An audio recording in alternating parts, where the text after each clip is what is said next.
You're listening to the ESO Network, your station for all things geek. Hi, I'm Joe Heath. I'm Toni Heath. And this is the Watch-A-Thon of Rassilon. The Quarantine Edition.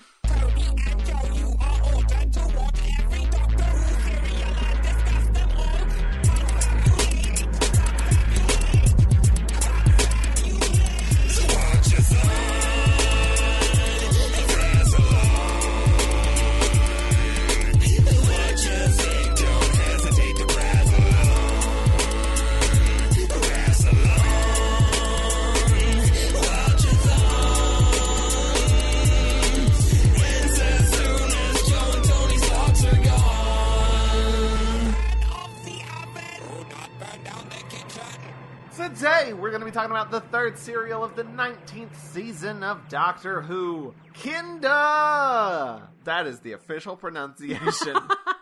Which consists of 4 episodes that aired from February 1st, 1982 to February 9th, 1982. That's only 9 days because they were airing twice a week. True facts! And we'll give a special shout out to Matt Golden for giving us these episodes.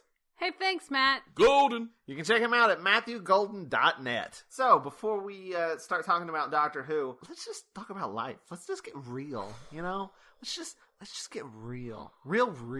You know what I mean? Do we have to? Sure. Hey, I started a new job today. Congratulations. Thank you. And then they said I can't work on Fridays. Because of this. You guys know what's going on. I don't know. Maybe it's over by now and everyone's forgotten about it. We're so far in advance on these podcasts. This is going up in like May. Is it really? April or May. I think April, but maybe May. I don't know. Guys, what month is it? God, that would be great if this goes up so far in the future that like all the quarantining and coronavirus stuff is just over and we're all out there. Take a moment with me to imagine a future time where oh my God, why is everything on fire? No. Oh God. No. So much blood and bones. And fur? Just so much fur. A future time wherein we are all just living our normal lives again. Oh. Still kind of shitty? Yeah, but like not as shitty. I gotcha. So if this is May, happy Yeah. birthday. Thanks. If this is April, hey, your birthday's coming up soon. It is. Your birthday's May 1st. My mom's birthday. It might be my mom's birthday. Just depending on if this is before or after. If it's before May 1st, get ready to tell Toni happy birthday. If it's after May 1st... You already missed it, and I'm disappointed. they can still do belated happy birthdays. No, I had a really bad birthday. I cried all day, and it's because nobody said anything. You dicks. Well, I think we're just we're losing it here because we've never been this far ahead before. Yeah, this is nuts. It's great. I love it. I love being this far ahead. It's less stressful, I'll tell you what, than like, oh shit, we're recording this episode. It goes up in 8 days. Glad. Sometimes I'm making GIFs before I watch the episodes. That's never happened. That's never happened. Your own brain would not allow for that. No, it wouldn't. But sometimes I make the GIFs like very last minute, so... That's fine. So, are we ready to talk about Doctor Who? Yeah, let's do it. Okay, see, the Doctor is this Gallifreyan who just hangs around. It's just this Gallifreyan, you know? Yeah, or is that true anymore? Oh, wait, is it? I guess not. I don't know. They're from a portal. Yeah. Let's not get into Chibnall. Let's get... All right. Let's get back to that 5th Doctor, that good boy. Peter Davison. He is a good boy, isn't he? Yeah. So, let's dive into Kinda. Episode 1, which I have called The Chimes of Kinda. It's really hard to read that title and say Kinda, not kinda. Kinda? The Chimes of Kinda. The kinda chimes. The Chimera of Kinda. Isn't a chimera a snake? No. I'm pretty sure it's a snake. I mean, it's not just a snake. Yeah, but there's like snake bits. Look, chimera snake. I don't... There is a chimera snake, apparently. And also, for some reason, when I search for that, it also offers up My Little Pony and Full Metal Alchemist Brotherhood. 2 very intense fandoms that I am not a part of. Question. Yeah. Were you thinking of the chimera snake when you said Oh, that? most definitely. Okay. Okay, but it's chimes. It's chimes of Kinda. How are we splitting this up? Oh man, every time we do this, I forget that I'm like hosting. I forget that I have to be a host. I forget that I do a Doctor Who podcast. Every time we do it, I'm like, oh, you want me to say words now? You get 2 of them. You get to pick your 2. You can front load. You can even out. You can alternate. I want to take the second one because honestly, I'm reading the notes of the first one and I'm like, who are these people? That's fair. But by the time I get to the second one, I'll be there. I'll be there with you. All right, so you want 2. Do you want 3 or 4? Oh, I gotta take more than just 2? What do you mean you gotta take more than just 2? Yeah, I'm gonna take episode 2. And then another one. And then peace out. No. I mean, you're gonna be present for all 4. All right, I'll do 2 and 3. 2 and 3. Ooh, that's interesting. So I get the beginning and the end. Yeah, and then I gotta help you out in 2 and 3. It gets difficult. Yeah, I mean, it's gonna be less difficult for me because you're gonna have like a big chunk all together. Yeah. So let's dive into episode 1, The Chimes of Kinda. I just don't want to lose momentum and then have to start all over again. We start off with Hindle asleep on the job. Hindle is that guy that's asleep on the job. All right, I'm already on the same page as you. Hindle is a mess.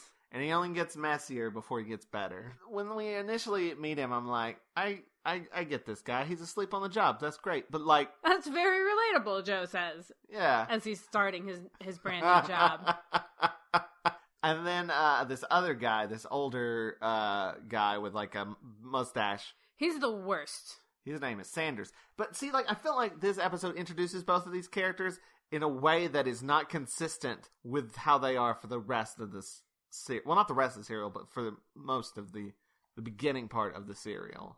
Because you've got this guy who's just like sleeping on the job, like classic goof off guy. But he turns out to be like very uptight and weird. Like initially. He's very like, we're not doing things properly. You're not doing things properly.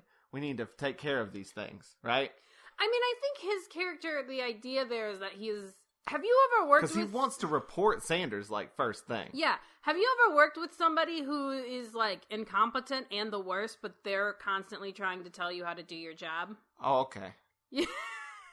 Now you understand. Yeah. Then we get Sanders, who wakes him up by putting on this, like, tribal mask and going, ooga booga, at him. And he goes, ah! And you're like, classic mask prank.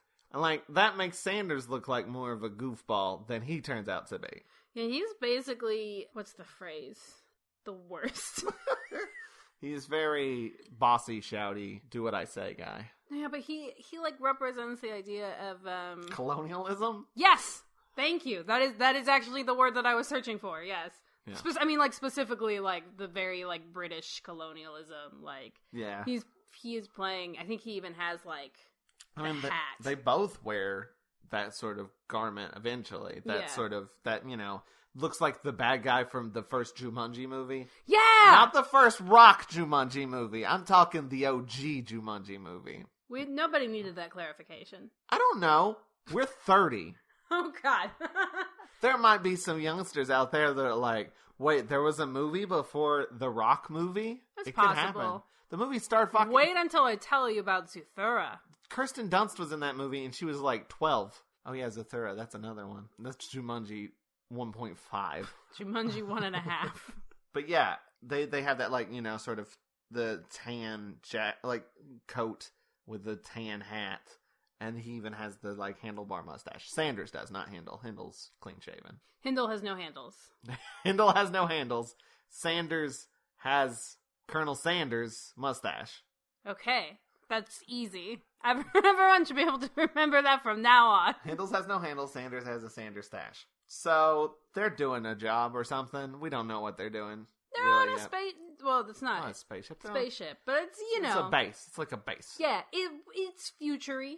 Yeah. They're in the middle of a jungle. There's lots of buttons that light up. They have a deal. They're there for a plan. Yeah, and they're, like I said, they're in the middle of the jungle. It's supposed to be like a paradise, but it looks just like a jungle. I don't feel like the set design is exactly what the script was wanting. Because it just looks like some woods, and everybody's like, look at this beautiful paradise. And I'm like, it's just some trees and some dirt.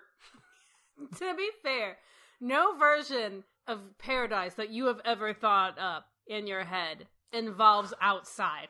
No, but I mean, like, even like stereotypical, like, paradise, like Garden of Eden, which is what it's clearly trying to be as a Garden of Eden. It's like, it's more lush, and it's like brighter green, you know what I mean?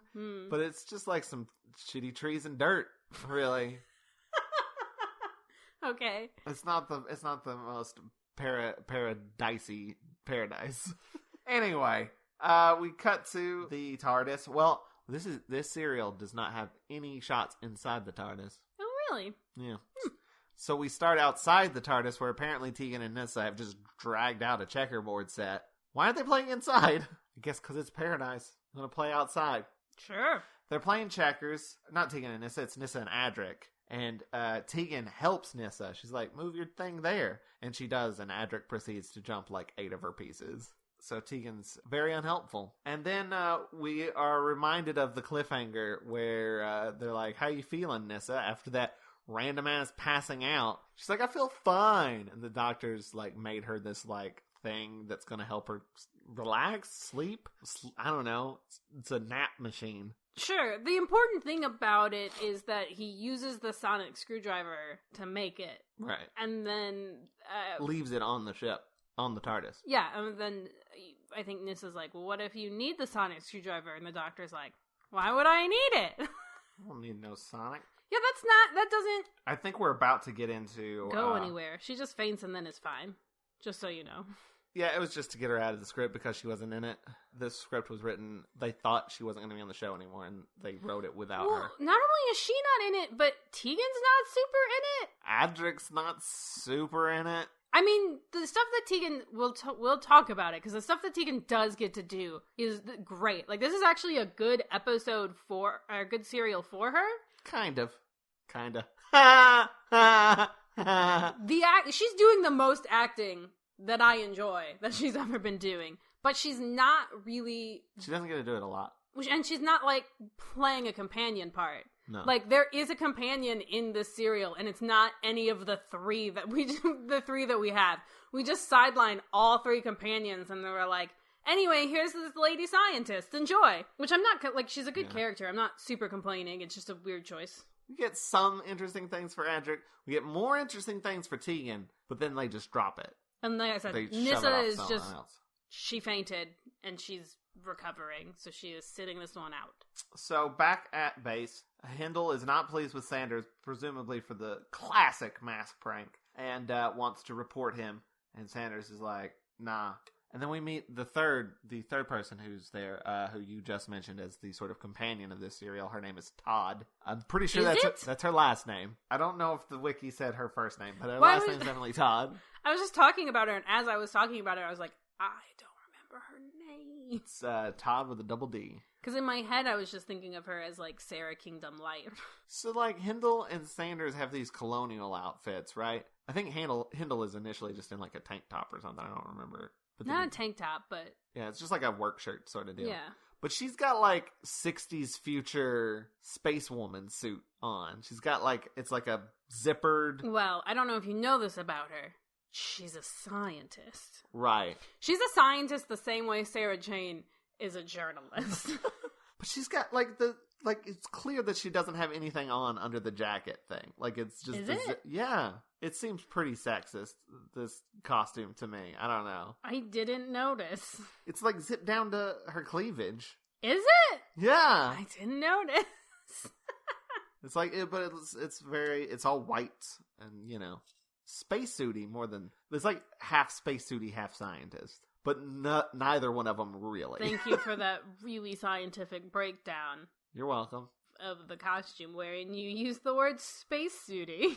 Well, it's like... half spacesuity, half scientist. But, can you tell me the difference between what is spacesuity and what is scientist? Well, spacesuity is the fact that it's got like the zipper and everything. Like it's like a spacesuit thing without the helmet. There are no zippers on spacesuits. There are no zippers in space. I'm not talking about real spacesuits. I'm talking about sci-fi in the 60s spacesuits. And those have zippers. Yeah. Every time. Yep. Okay. Low budget, like farcical sci-fi 60 romps. Okay. Where they wear go-go boots and shit. Yeah. Like that. All right. And then I'm just going to let you keep saying words. Oh my god. Anyway, we're moving on. Todd, Hindle, and Sanders talk a bit about the people who live on this planet, which we will learn are the Kinda. These people are rude as hell. They're talking about how the people on the planet are... Well, Todd says they're not hostile. And they're like, well, they're starting to be. And Todd's like, yeah, maybe that's because of the hostages we took. Yeah, that could be it. And Sanders is like, what? That's standard operating procedure. Like, that means something. They take hostages, I guess, as standard operating procedure, but they don't, like, at a point where you, like, put something in a handbook, you think you would have, like, I mean, what's it called when you call something that it isn't to make you feel better? Like, You're straight up calling them hostages. Did they say hostages? They, or did they no, say, like... they said hostages. Did They use the word hostages every time they talk about them. Where it's like, hostages is never used positively. That also implies that you are expecting something in return. In return. Right. They don't say, like, captive, or they specifically use the word hostages like they're going to trade them for something. But that does not appear to be the case. In fact, why did they have them? Other than it's standard procedure? Colonialism. All right. So they also, Sanders is working out doing push-ups and running in place. I found that scene very amusing. But they're having a talk about Hindle, because Hindle has left. Because he stormed out like, no one takes me seriously. And they're talking about how he's sort of Hindle is starting to crack. He's probably under too much pressure and all this, because we've learned that there was more than 3 of them originally, and now there's only 3 of them. The others have just disappeared. They've gone missing. How did they say how many of them there were? I don't remember. I don't think so. There might have been 6, and now there's 3. I think maybe 3 have gone missing. There may have been more. I don't fully remember. So while this... How much is enough to make you nervous? 1. Fair enough. So while this is happening, the Doctor, Tegan, and Adric find some wind chimes in the woods. I really like the design of these. They're just... I mean, I guess they're just plastic hanging from trees, but they look very, like, crystalline, and they're just sort of, these crystal structures hanging in the forest. Immediately, like, as soon as we, like, that scene happens and we get that image, I'm just like, oh, yeah. And then you poke them and they make different it's sounds. a good sound. Yeah, and the Doctor's like, they're by fifths and this and whatever, and music going on in musical terms, like he's never seen an art installation before. I enjoyed that. Thank you. You're welcome.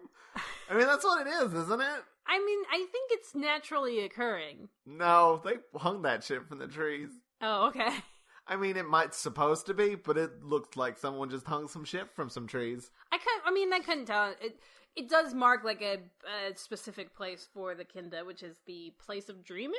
Yes, which is a sort of a Australian concept. Is it? Yeah. What is... Explain. Well, the dreaming is like... It's like a... I'm not 100% certain. This is something that you read on Wikipedia like 5 minutes ago. Well, it's something I read on Wikipedia, and is also... I've seen it in various media. Like, Sandman has mentioned it, and The Max, with 2 X's, the comic book. It's sort of like, you know when you go on like a spirit quest sort of thing? Sure. And you go into the dreaming. You are led into the dreaming. Is it like the astral plane? Yeah, it's that sort of thing. Yeah, it's you meditate and you go into the dreaming sort of deal. Okay.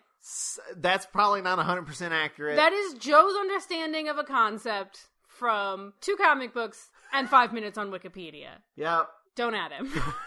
And it's been a long time since I've read it in Sandman. More recently in The Max. I just recently read The Max. The Max is pretty good. The art's a little cheesecakey, but and there's some stuff that hasn't aged super well, but it's a really good comic. Check it out. All right. Max Doctor with Who? 2 X's.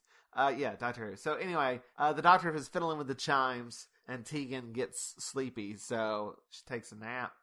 Like, this is the second companion who takes a nap this serial. To be fair, I think she is like, there's some sort of thrall going on there, because like, it's like very slow how she falls asleep. Like it's that thing where you're still talking. Yeah, she's like very zony. Yeah, and you kind of hypnotizing her. Yeah, you kind of like that thing where you're like, you think you're awake, but all of a sudden you realize that your eyes have like slowly closed, and you're like, have you ever That feeling you get when you're like halfway through one of these podcasts. Yeah, I was about to ask you a question that I know the answer is no to, because I was going to say, have you ever fallen asleep in class? Nope. No, you would just stop doing work and then go to bed if you were going to.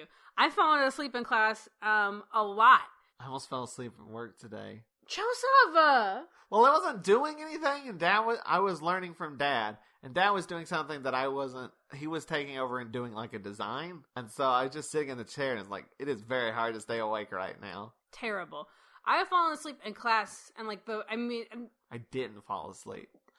First I want to say that it's exhaustion, right? It's when Right. you like crammed the night before, and so you didn't sleep at all, and now you're like in class trying to stay awake. And I've done where I'm like taking notes, and I'll be like, I am definitely awake, I'm definitely listening, I'm definitely paying attention. And then you actually wake up and you see your notes, and you see where like one word becomes just like a scribble that goes off the page.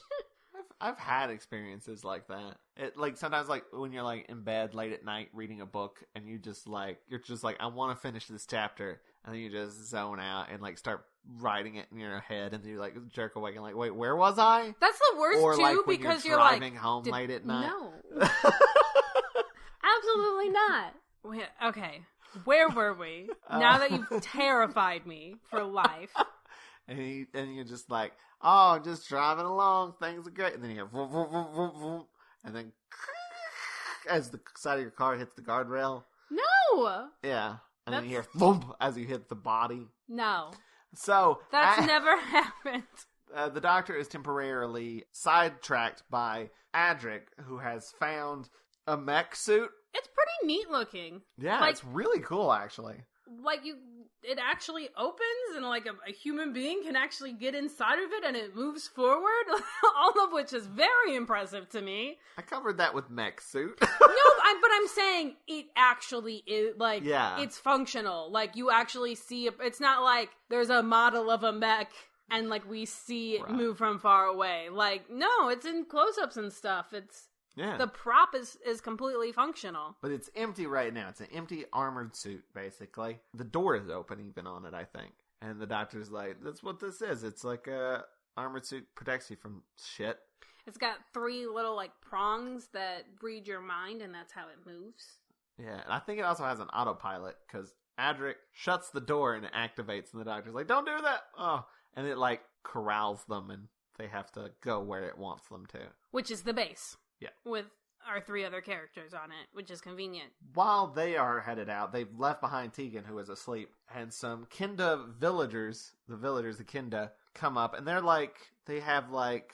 They give her some nice flowers. They basically give her a lay. Lay and some fruits they put at her feet, and like, they're like shirtless. I think they're mostly male. And they have like a skirt thing on. One of them, the child, who I believe brings her the fruit, is uncredited, but has been revealed to be Johnny Lee Miller, who you may know as Sherlock from Elementary. Really? Yep. Huh. And he's also been in a bunch of other stuff, like Train Spotting and whatnot. But yeah, it's Johnny Lee Miller. Just read that on Wikipedia. And by the way, it's Johnny without an H. Jonny. So, and learn something new every day. Joe Facts! So then the camera zooms into the sleeping Tegan, and then her, like, eyes open, I guess, and we zoom into her eyes. And then shit gets a little bonkers. And then we see a tiny Tegan standing in a void in her eye. Like, I was very impressed how close they got to her pupil with that. I guess they had to, I imagine they had to do some of that in post, right?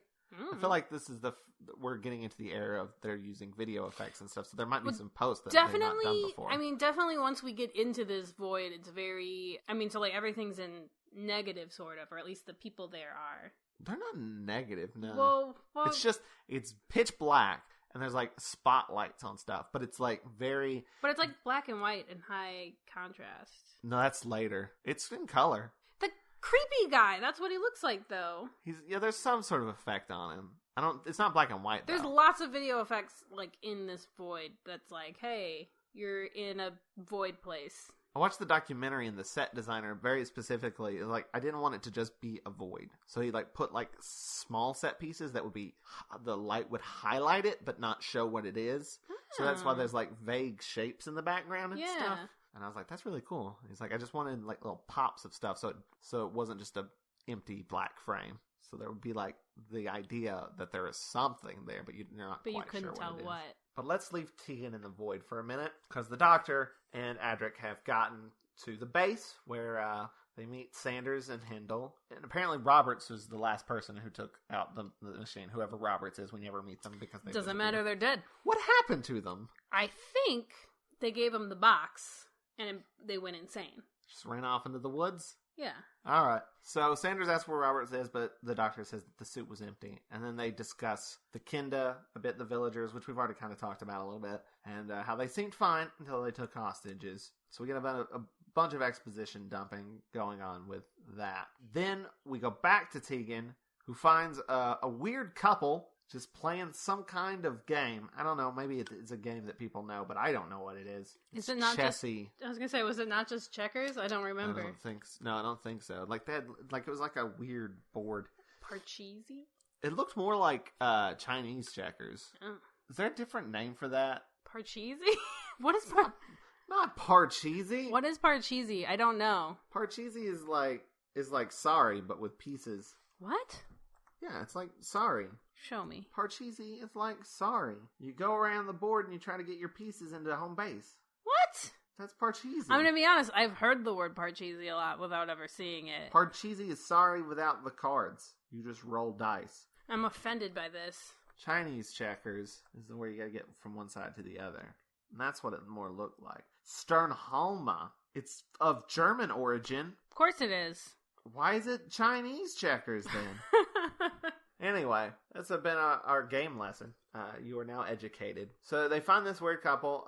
They have matching snake tattoos on their arms. And they also have names. I don't remember what they are, but I know that they are concepts or names from Buddhism. Because a lot of this serial is Buddhist in nature. And then this guy appears, whose name is Duca, and he laughs and then disappears. He's genuinely very frightening. Dukkha is also a Buddhist thing, and it means doctor. Make of that what you will. Okay. So there's two doctors in this, and one of them is evil. One was very, very frightening. I remember when he first appeared and started talking for the first time, because first he just laughs, but then the second time he talks. When I got a better look at him, I was like, I didn't know Christopher Eccleston was in this. Yeah, you said that, and I was like, I don't know what you're talking about. He's got big ears. And short hair. And that's it. He's got a similar face shape as Christopher Eccleston. He does not. He does. Anyway. Back at the base, the Doctor examines the hostages. There are two of them. They are very quiet. They do not talk. They cannot speak. They cannot speak, They're yes. telepathic without speaking. Well, we don't know that yet. Well, now they know because I just told them. I watched the whole thing and I know. Todd thinks they are telepathic. Doesn't think they're primitives. Thinks they're telepathic. And she's like, check out their sweet bling. Which they have these necklaces that look like DNA. That must mean they smart. And then they eat some apples, the Doctor and Todd, which she later gets chastised for because you're apparently not supposed to eat this forbidden fruit. Get it? We got Buddhist concepts and we got Christian concepts coming on. We got the paradise, like the Garden of Eden, and we got apples. Can I be honest that I did not catch the apple thing first time around? Like, just watching it, I was like, okay.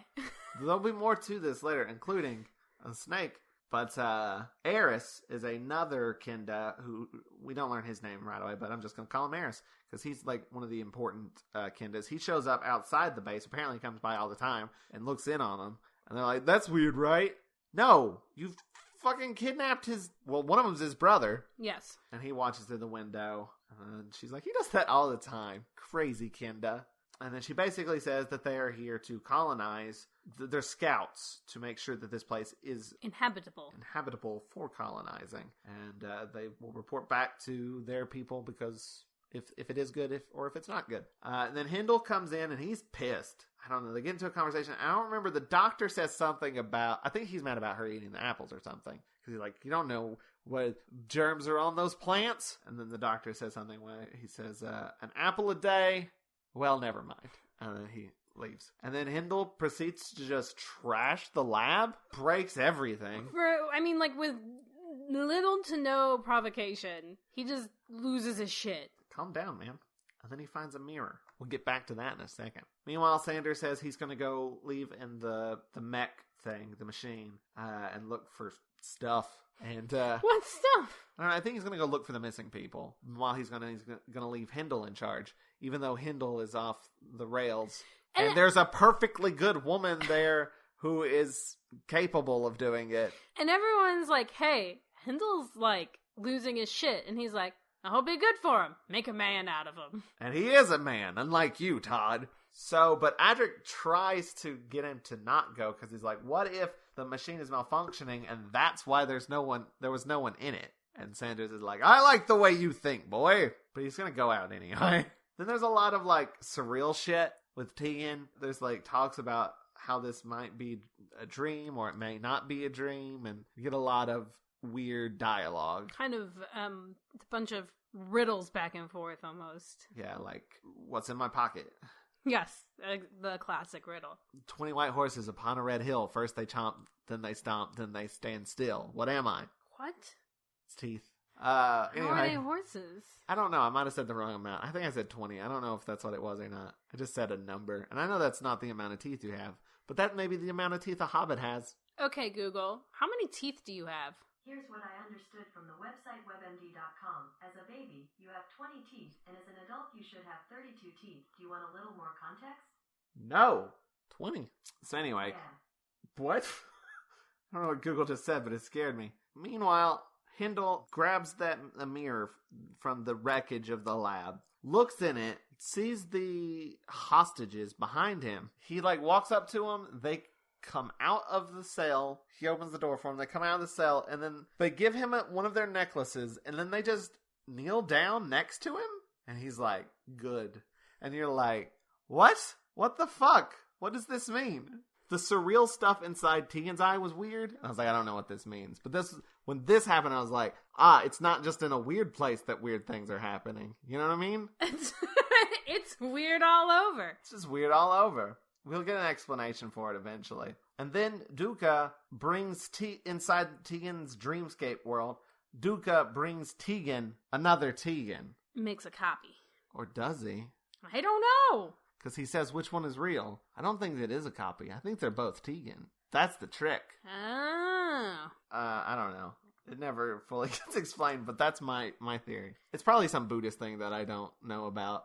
Because a lot of this the guy was like, I wanted to write, in the documentary, he's like, I wanted to write about all these concepts and things I had learned from Buddhism and put it into a story, a Doctor Who story specifically. So Sanders leaves, finally, and as soon as he leaves and puts Hindle in charge, Hindle pulls a gun out on the Doctor and Todd, and then the other two, the two Kinda hostages, also come out and point guns at them. Then he shouts some, nonsense about being in control and all that stuff. And Mom said, I'm in charge! And that's the end of episode 1. And we are now into episode 2, which I've called The Two Tegans. So, this episode opens and Sanders is basically just taking his mech out for a walk. And while he's doing that, he runs into... Oh, they have names. I was just going to say the old lady and the kid. Panna is the old woman. Karuna is the kid. Well, Eris shows up before Sanders does. Sanders still wandering around. The thing about Karuna and Panna is that they can speak. Yeah. Apparently that is a mark of wisdom, and only women can speak when it comes to the Kinda. So I guess only wise women can speak? I think in this culture, all women are wise. So Eris shows up, and Karuna reads his mind. Because she, touches his arms. And basically... strokes them. Yeah, pretty much. Basically, he's trying to get help. He wants somebody to help him break his brother out. He also asks to be healed, but I don't know what that means. He seems fine. Oh, I think what he means by he wants to be healed is that he feels bad. Oh. Aw. Yeah, it's an emotional healing that he wants. Oh no, that's so sad. Because that is something that happens later. There is sort of healing of mental or emotional states. It's not like a physical thing. So Adric, the doctor, and Todd, right? Yeah, they're all in a cell. They've all been locked up. And Adric has decided to use this time to practice sleight of hand. Yeah. He's got a coin and he's making the doctor choose which hand it's in. And the doctor's never right because it's not in either hand. But then he pulls it out from behind his ear. And the doctor's like, of course. Like, the doctor seems legitimately, like, confused and like, no, this does not make sense. He, like, gets a little offended, I think. It's great. Yeah. I love it. This is, like, my favorite scene of the doctor in the whole serial, to be honest. It is really good. Like, I mean, he just really reads as, like, a small child experiencing it for the first time. Just being like, but I just chose that hand. And then he, like, tries to do it himself. Because, like, Todd's getting, like, real upset. Like, we should make a plan to escape and stuff. And the doctor's like, no, which hand has a coin? And she taps one and he goes, are you sure you don't mean the other one? He hasn't worked it out yet. So good. So silly. Hindle also has dressed up the Kindas, the two hostage Kindas, in that colonial garb. And is just proceeding to get weirder and weirder. He is like a weird villain because he's someone who's just unstable. He's not evil. He doesn't have a plan. He is just unwell in a way that is dangerous. Yep. Which is kind of a creepy villain. And the guy who plays him does it, like, perfectly, I feel like. He doesn't, like, go too over the top. He plays it realistically. He doesn't ham it up or anything. Yeah, it's not really hammy. It's instead just, like, really believable, which makes it kind of, like... More terrifying? Yeah. Meanwhile, the thing that I was saying before, basically, the young girl and the old woman bring Sanders the box. And the girl's like, wait, you said no man could look at it. And or it'll drive him crazy. And the old woman's like, yeah, that's fine. Just show him the box. Oh, and he's in the machine. And the yeah. open, the little arms fold out of it. The arms fold out and, like, inside it are, like, these gloved hands. And he grabs the box with these gloved hands and, like, folds the arms back in. It reminded me of the Quarks from the Dominator. Mm-hmm. Was it the Dominators? I think so. Yeah, they had those, like, little arms that folded out. It's kind of like that. I don't know who designed that prop, but, like, kudos. That thing was awesome. I want one. It's rad as hell. I want one, too. But he does open the box, and he does go insane. I mean... Face glows, a video effect. The doctor and Adric and Todd are all brought to Hindle out of the cell, and he basically just relays his sort of thoughts and plans, which is that he thinks the plant life out there, the trees and whatnot, are evil and are bad. And he's like, to stop this, I'm going to burn down the forest. And fire and acid. Fire and acid. There is a moment where you're like, is that true? Because he's like, don't you know what's up with the Kinda? The Kindas serve the plant life. Like, they're just servants that keep the plants alive. And because you don't really know anything yet, and because he seems to understand something about the Kinda that nobody else does, and because he can control them, you're kind of like, maybe he's right? Like, maybe the trees are bad? We've had evil plants and trees on this show before. But he's also so unstable. So you're kind of... There's just a moment where you're like, yeah, maybe. And Adric does the thing that Adric does, which is like, yeah, totally. I totally agree with you, and I'm gonna help you. And at this point, you're like, I don't know if he's legit or not because he's of done the history both. of Adric. Adric has both lied in order to get on, like, a villain's bad side before, and just been like, no, this is a good idea. Right. So at this point, it's like, this could go either way. This time he is lying. Yes, this time he is for sure lying. But there was a moment there where I was like, is this just going to be his thing? So we kind of go back to the two Void, and it becomes very clear that both Tegans are Tegan. They're trying to work out who's who, and they're trying to figure out, well, what are you thinking about? And they're both thinking about the same thing, which is that they had ice cream and didn't like the taste, by the way. Yeah, when they were a kid? That's some bullshit. Tegan, what the hell? What kind of ice cream was it? Maybe it was a bad flavor. Yeah, maybe it was strawberry. Yeah, that's probably fair. Like, I like strawberry ice cream, okay, but it's definitely not the best. Strawberry ice cream is fine. You know what? I don't like orange sherbet. Oh, I love orange sherbet. No, thank you. Also, sherbet is not ice cream. It's ice cream-esque. But it's not ice cream. That's not the conversation we were having, and I don't appreciate you bringing it up. That's a really good fact. I guess it's just split screen, but they're like back to back. They're talking to each other, and it's like really well timed. I don't know how they did it. I mean, I've done this plenty of times in my own work, but I lip sync. I don't think they're lip syncing here. I guess they probably played back one of the videos so she could talk to herself. I don't know. Meanwhile, Adric uses the kind of trust that he's gained to try and grab the key. Yeah, he's like, there's an evil plant on the screen. And he's like, what? And he grabs a key off the table. And he's like, oh, I guess it was just seeing shit. And then back in the void, I can't remember his name, but you know, the bad snake guy. Duca has decided that 2 Tegans isn't enough and just starts making many. It's like an episode of the Projectionist Project in there. A reference for no one. My 2 clones, even, I would say. Yeah. Yeah, both of those are very relevant. Really what you need to know is that when Joe makes things, he doesn't put other people in them. He just puts himself in it more times. Multiple times, yes. And so that's what's happening here in the void. And then she's just like, it's too many Tegans! Adric gets caught, like, pretty much immediately. So, good job, Adric. He tries to do the magic trick, too. Like, he brings food to the doctor. And he's like, I got which hand, doctor? Because one hand has the key and one hand has food. But the doctor, like, doesn't get it. And the doctor's like, what? And then, like, it takes him, like, 2 times for him to be like, oh. And that's how much time it takes for Adric to get caught. Yeah, because Hindle is watching on the camera. And he's like, I see it. And, like, the doctor has the key in his hand. He's like, see what? And he puts it behind his back and tries to give it to Todd. But one of the Kindas sees him doing that. And he's like, well, shit. Also, I don't think Todd was paying attention at all. Like, Todd looks up and is like, what? Like, it was very uncoordinated on everybody's part. I also want to say, wasn't sure it was a key. I didn't know what the hell it was. It was like a big square thing. I didn't know it was a key until I read the wiki. I mean, I kind of figured it was some sort of thing to help escape, but I did not realize it was supposed to be a key, because it's, like, huge. It is huge. Duca basically wants to be Tegan, but she has to agree, I guess. Yeah. So he's just gonna mentally torture her until she agrees. Tegan basically is like, I don't care what you do. I'm not gonna say yes. So he just leaves, which is terrifying. No joke. You're making a face.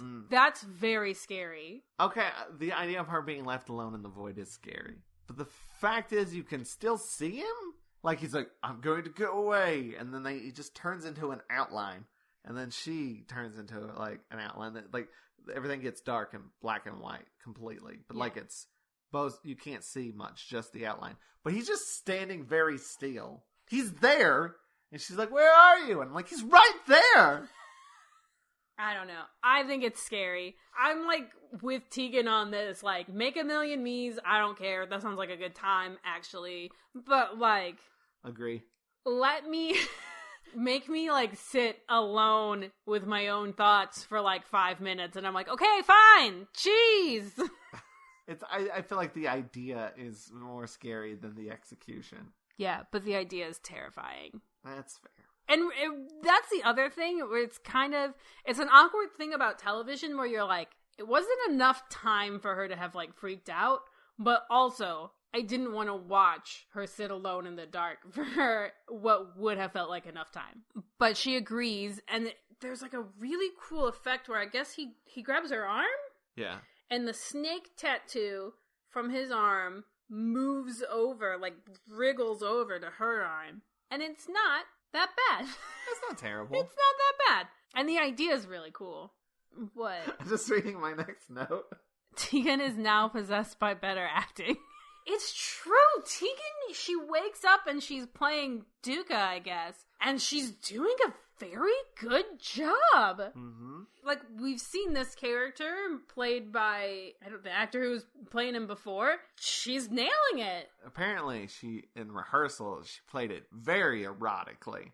And they toned it down a bit when they started filming it. But the writer's like, I think she did a great job. What do you mean she played it? She still kind of does. Like, when she wakes up, she's, like, contorting her body very, like, evilly seductively. You know what I mean? Evilly seductively. All right. I just wonder if she was like, oh, damn, they actually, like, gave me a thing to do. I'm gonna do it. Instead of just saying, like, what's going on? Because we've complained about her acting before. But, to be fair, she's frequently not given stuff to do. Just be like, robots are evil. Robots are evil. What does she say in this one? This is, like, in the next couple of episodes, but she gets unpossessed. And she thinks it's all a dream, and the doctor is like, well, tell me about it.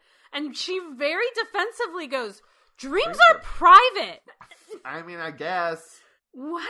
Tegan will frequently, like, not since Ian, I don't think, have we had a character who just says things with such conviction that it takes you a minute. Goddamn sense. It takes you a minute to question what they said. Tegan, robots are evil, dreams are private. But anyway, right now she is still possessed. She's got lipstick all over her teeth, which is what the guy had in the void. Like, you couldn't really tell because the color was all wonky, but he did. Later, somebody else gets possessed by him, and he has, like, the red teeth as well. Yeah. So Adric's gotten caught, which is very scary because Hindle is now throwing a fit sort of in his direction. He's, like, holding, like, Adric down on the, like, ground. Is he choking him or something? Or he, like, grabbed his arm? Yeah, I don't know. I just remember Adric is, like, screaming. Yeah. The doctor tries to, or says that he can't telepathically connect to the Kinda, which is weird because the doctor's a telepath. But for some reason, Hindle can, and he doesn't know why. Sanders finally makes it back and isn't quite right. Before he gets back, Hindle is even more not right. He sees Sanders coming, and he does not want him to come back. And he just starts shouting, Mummy! Mummy! Make him go away! Because he's been put in charge, and if Sanders comes back, he's no longer the one in charge. He literally says Mummy, too. It's creepy. Sanders comes back in, and he's just grinning like an idiot, basically. And he wants Hindle to open the box. Ooh, I want to give a little behind-the-scenes nugget here. Okay. So the guy who plays Sanders is apparently, I don't know him, but he's apparently a fairly famous actor. Apparently, according to legend, and multiple other people saying this story, Matthew Waterhouse, who plays Adric, gave him acting advice and was telling him how to act, though he was, like, a very famous actor. Everyone was like, we were very embarrassed for Matthew Waterhouse. Matthew Waterhouse, in his biography, has since said that what he actually said was not staring at the camera is the first rule of acting. Because he had just screwed up a take? Yeah, by looking in the camera. Now, I feel like either one of those things could be true. Maybe both. I have definitely, like, had that situation happen before, though, where you, like, you make a joke and everyone's like, oh, God, Right. That was embarrassing what you just said. And you can't then be like, no, it was about me. It's about me, and I was making a joke. Self-deprecating. Ha-ha. Because no one will believe you at that point. I mean, like, imagine if you were, like, in a scene, you were just, like, in a scene with Robert De Niro or something, and you were like, De Niro, the thing about acting is, even if you're making a joke about yourself, it might come across as, like, you can't tell Robert De Niro an acting lesson. He's Robert De Niro. Even as a joke. So anyway, that's the story. Because I think it was maybe during this time that Sanders is being a little odd and cheerful. So Tegan is sitting up in this tree, which is very sort of biblical, right? She's the snake, and she's sitting up in this tree, and she's dropping apples on Eris, who is underneath of the tree. And he's like, gravity! Yes, that's exactly what happens. She reads him. Like psychically. Well, she does the arm stroking thing. And basically, she's the only person who says, oh, your brother's missing. Or your brother's being held captive. I can help. And so he basically convinces Eris to let him into Eris. I mean, to let him possess him that way. They did a snake tattoo thing again. But, saying, I'm strong and I will help you rescue your brother. Tegan passes out, and now Eris is possessed. And Tegan's asleep again. He does this cool thing where, like, he's in the middle of the chimes, and he just, like, busts out through them. It's a really good shot. I gotta say, I'm kind of annoyed that we didn't get more possessed Tegan. Yeah, she was doing a really good job. I was enjoying watching her. She could have been doing that for the rest of the episode, and it would have been great. So the Doctor, Sanders, and Todd are put back into the cell with the box because Hindle wants to know what's in the box, but he's too afraid to open it himself. He's telling the doctor to open it, and the doctor is like, it's not safe. We don't know what it is. It could be anything. Hindle threatens him somehow. I don't Well, remember. Hindle says, like, open it or I'll shoot you. And so he goes to open it, and Todd screams before he ever even gets it open, and that's the cliffhanger. And that's the end of episode 2. We're now into episode 3, which I have 2 titles for. Karuna's Box, sort of a play on Pandora. Yeah, sure. And The Wheel Turns. Episode 3 starts, the doctor opens the box, and, like, literally at the end of the last episode, I was like, it's full of snakes.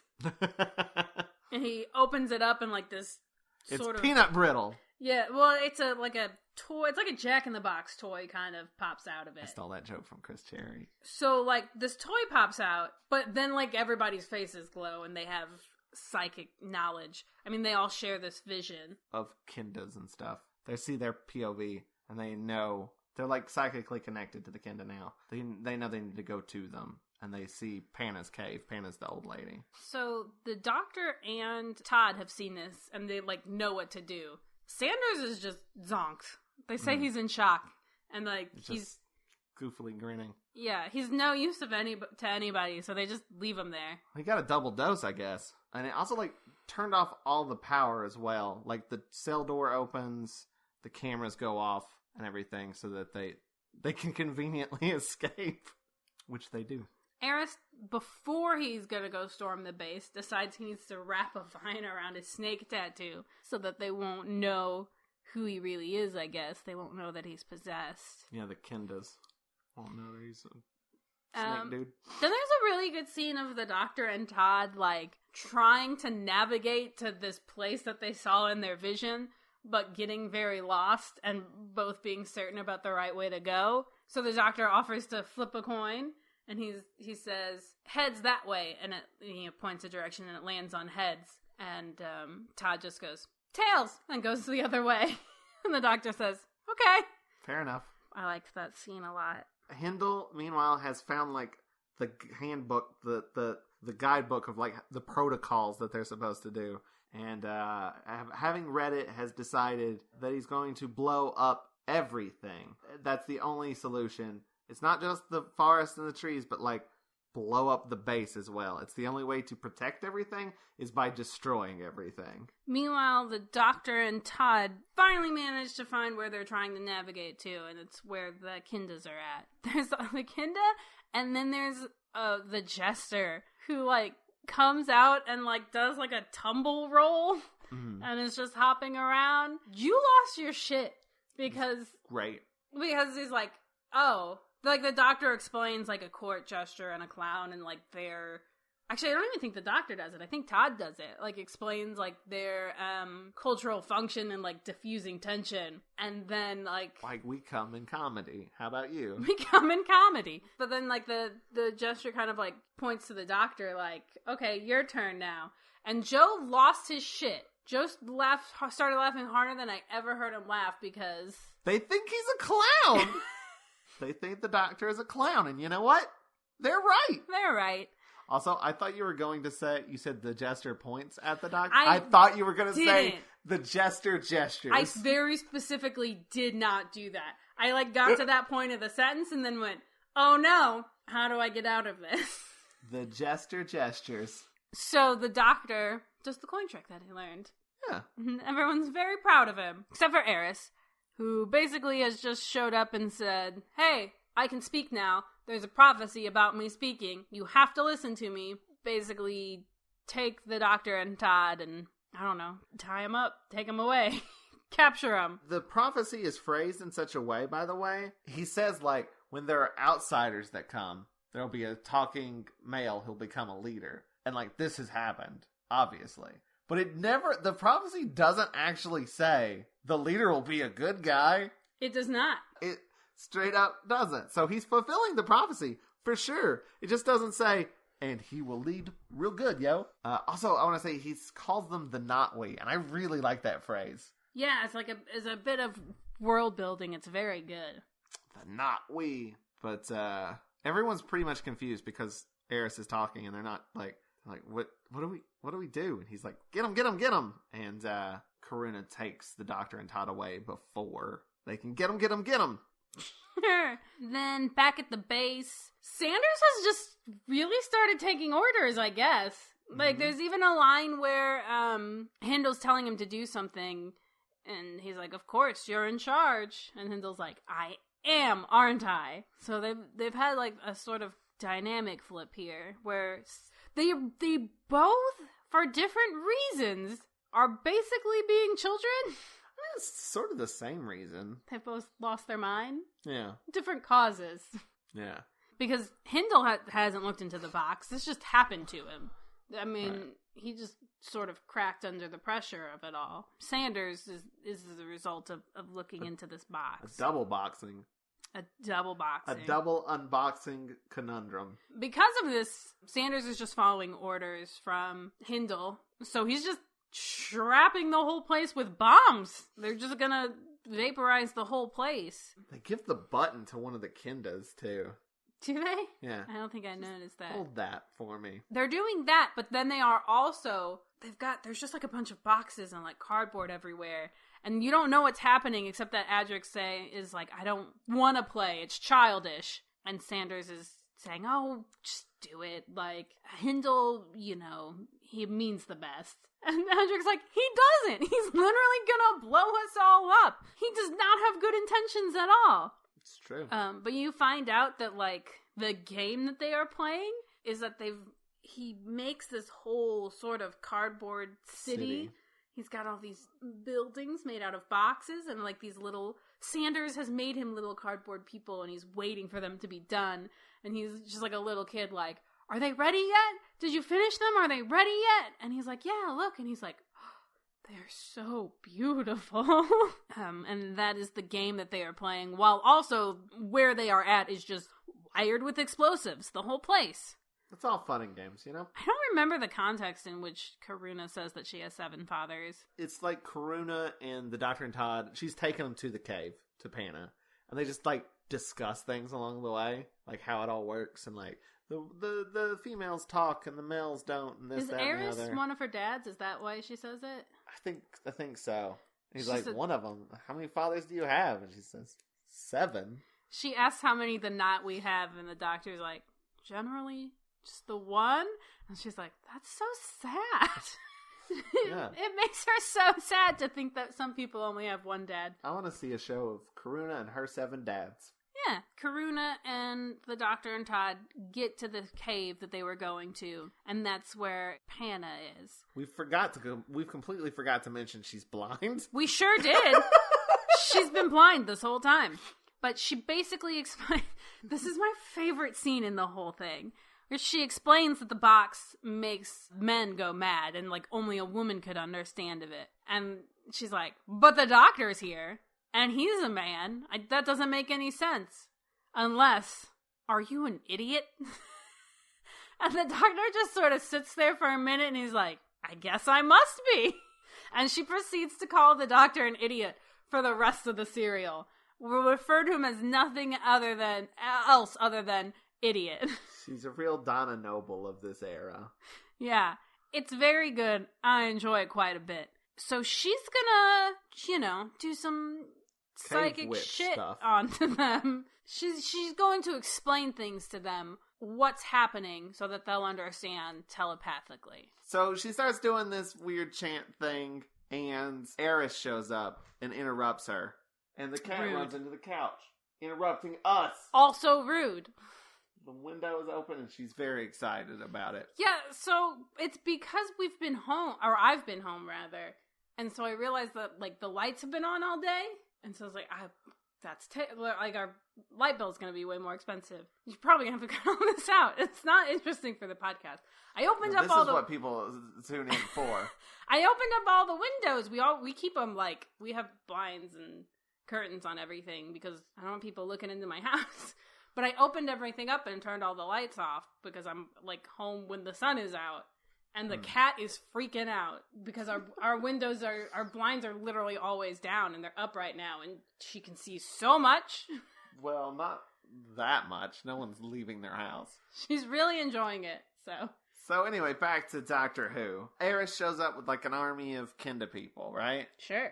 And Karuna runs up and like reads all of the arms. She's like swiping all the arms. And she says that she reads obedience in everyone. So I think it's implied that Eris has sort of hypnotized them. Yeah, there's some like telepathy possession stuff going on there. Yeah, and then he applies that to Karuna, and she is under his thrall as well. They're going to go storm the base, basically. And Panna's like, hey, don't do a murder. And he's Don't like, do a murder, kids. He's like, you can't tell me what to do, Grandma. And then he flips her off and storms out with his army. Yeah, that's pretty spot on. The Doctor and Todd and Panna sort of talk about this a bit. And the Doctor says they noticed the snake on his arm. And they talk about how it's the mark of the Mara. The Mara are like spooky magic people. Right? I mean, I guess. They're evil spirit demons. Well, they what do they call the sort of void place that they come from? The dreaming. No, it's not the dreaming. I mean, it's not like the name that they call it all the time, which is like they come from the place of not so greatness. No, what? No. It's like the place of like the in between or something like that. I don't recall. It's not that. Like they're stuck in that dimension and they need someone before they can get out, right? Is that the idea? I think what's weird about it is like you have those two other characters, so it's like how many people are there? They got snake tattoos too. Because they're the same, whatever that means. I don't know. That's some Buddhist thing. Maybe we should learn Buddhism. What do they call the place? I don't remember. Okay. I didn't see that when making my notes. So Panna's gonna do a magic. I don't remember why, but she's gonna do a magic. Outside of the cave becomes special effects, and the Doctor and Todd walk through the special effects, and this is where they have Can a I talk vision. about the clocks? You can talk about the clock. Is it time to talk about the clocks? It's time to talk about the clocks. They see a bunch of clocks. You got your digital. You got your, like, wall chimer. You got... You're a wall chimer! You got your classic sundial, you know? They're all there. Hourglass. Oh, yeah, that one too. What else? There's a swatch. There might even be a pocket watch. I don't remember. There's a calendar. There's one of those little things you gotta slide the little things across on. An abacus? But for time. An abacus that's strictly for time. You just have to flip one over second by second. There's like a place where you can punch out your time. A time clock? Time clock, yeah. Wow, I've only just now realized that we've decided to call that object a time clock. Is that what it's called? Oh my god. Anyway, there's a bunch of clocks, and I'll intercut with this. That is what it's called, and I didn't just make that up, right? Google time clock. Time, yes. Yeah, time clock. Wow, that's real original. We're great at naming things, humanity.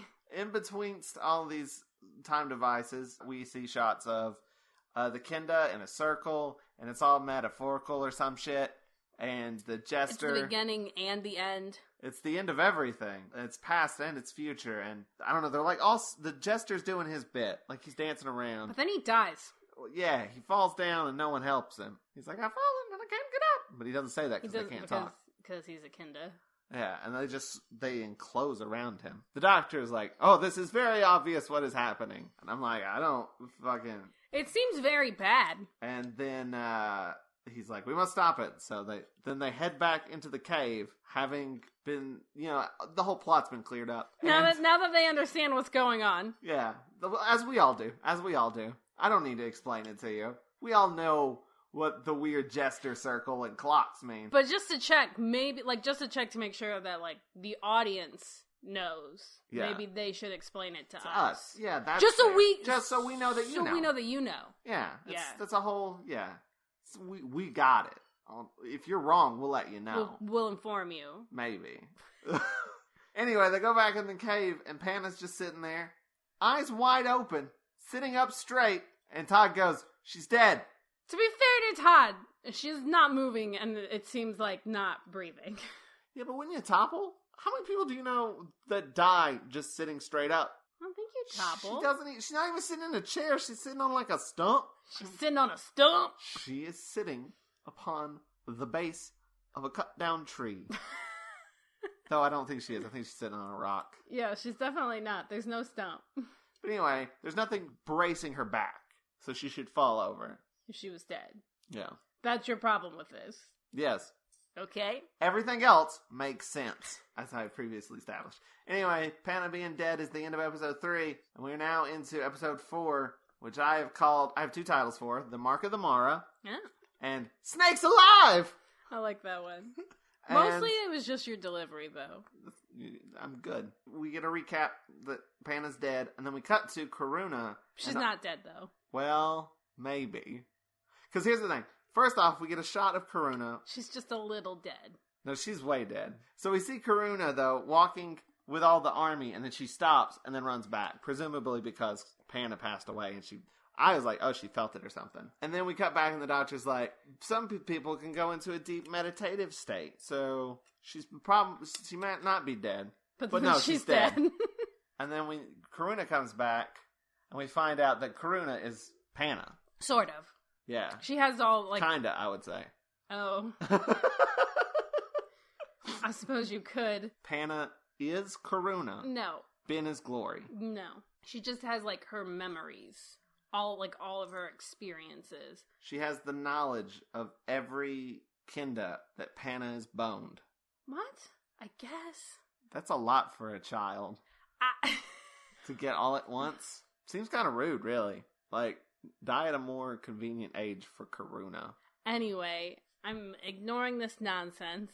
Then what happens? Eris takes the jester's staff and steps on it and breaks it. That made me really sad. He's a dick. Like, the jester's really sad about it. That's the most sad thing in the world, is a sad jester. It is. Because if he's sad, who's going to cheer him up?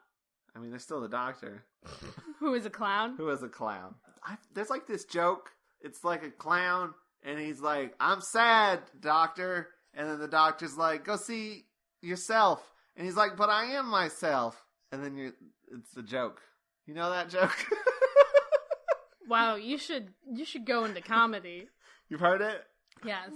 Anyway, I just thought of it because of the sad jester. This is that. Who cheers up the sad clown? Yeah, who cheers up the sad clown when the doctor says that only you should go look at yourself in the. I think it's like talking about like looking at your inner self. Really. Have you ever seen the tweet? So Pagliocci the clown, right? That's like, there's this clown, and he's such a dumb piece of shit that every time I go see him, I laugh my ass off. And then it's like, but doctor. And he's like, I know who you are. I like that version of the joke. What a rude doctor. Is it a doctor or is it a therapist? Is a therapist a doctor? I have therapy tomorrow, I'll ask. Okay. So, what the fuck are we talking about? The doctor figures out it was Tegan who got possessed by the Mara. Because he's like, who's not asleep on the TARDIS and who's an idiot? No! It's not Adric. Adric is an idiot. Plus, he's been hanging out with Adric, so. But he sort of just abandoned Tegan. He did just abandon Tegan, didn't he? I mean, he was forced away by a robot, but still. Didn't try very hard to get back. Yeah. Like, the last serial, he was like, you know what? Fuck Adric and Nyssa. I want to hang out with Tegan. And then he spent that whole serial with Tegan, and this time he's like, you know what? You know what? She fell asleep. I'm just going to leave her there. Let's switch some things up. I'm very tired. Do you think... So next serial, he's just going to, like, leave with just Nyssa? Yeah. And then he'll be like, you know what would be great? Turns out, I don't like any of you. And then he'll be like, how can I get rid of one of them? Sanders and Hindle, meanwhile, have been, making some cardboard cutouts, having some fun. And Adric keeps wanting to go outside. But he keeps trying to sneak away, and he keeps getting caught or, told, hey, no. Hey, no. And they actually say, outside is for grown-ups. That's true. And they are not grown-ups, apparently. And Adric's like, I'm a grown-up, and just leaves. At this point, they're so busy making their cardboard dolls that he just, they don't pay attention to him. I love how lovingly, Hindle talks about the cardboard cutouts. He's like saying he's gonna do a good job taking care of them. He's gonna do a good job for them. Later it becomes less cute. He's sort of shouting and crying at them like, didn't I do my best for you? Didn't I do my best to protect you? And he's just like screaming at a cardboard cutout. What a good villain. What a good cereal. So the Doctor, Todd, and Karuna go and check out the chimes, and this is when they wake up Tegan, and this is when she says, "Hi, I have private dreams," as we previously Dreams mentioned. are private. And Karuna says, "You shouldn't really go sleeping here without a buddy. You have to have a buddy. There's got to be a buddy system if you're going to sleep here, or else you'll catch a Mara." Yeah, and evil spirit will possess your body. Which is like, I don't know, put up a sign. But also, no sleeping. But also the Kindle were like there and like gave her the lay and all that stuff. And fruit. And fruit, wake her up. Right? Be like, hey, don't get possessed by an evil spirit. Maybe it's like one of those things where you don't wake up someone who's sleepwalking because they'll murder you. Is that how it goes? What? You can't wake someone up while they're sleepwalking because they'll murder you. I'm pretty sure that's how it goes. Right? No. That guy from Whose Line Is It Anyway made a movie about it on Lifetime. What are you talking about? Okay, true facts. There is a guy who killed his family while sleepwalking. That's real. Well, so they should have woken him up. Yeah, I guess you're right. The problem isn't that they tried to wake him up, and then once he was awake, he murdered everyone. I mean, wouldn't you? Like, I was sleeping! It is true.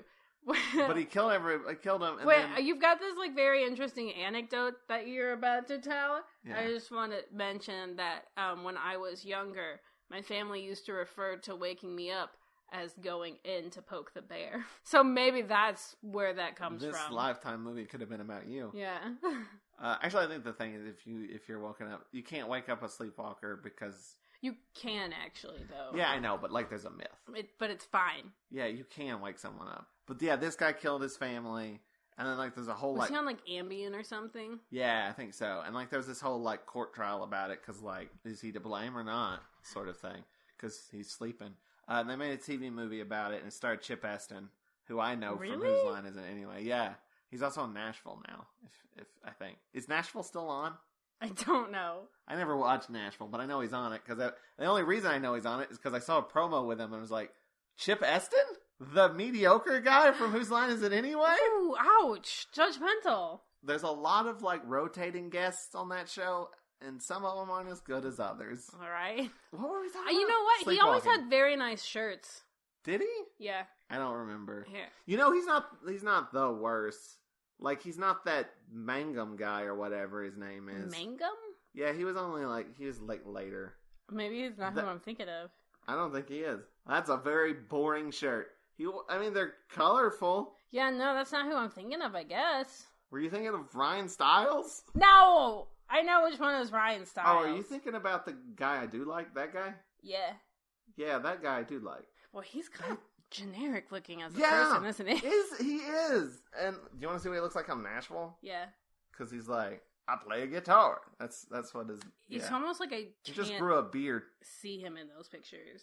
What's the other guy's name? I want to say it's Jeffrey Mangum. Is that it? Something weird like that. Jonathan Mangum.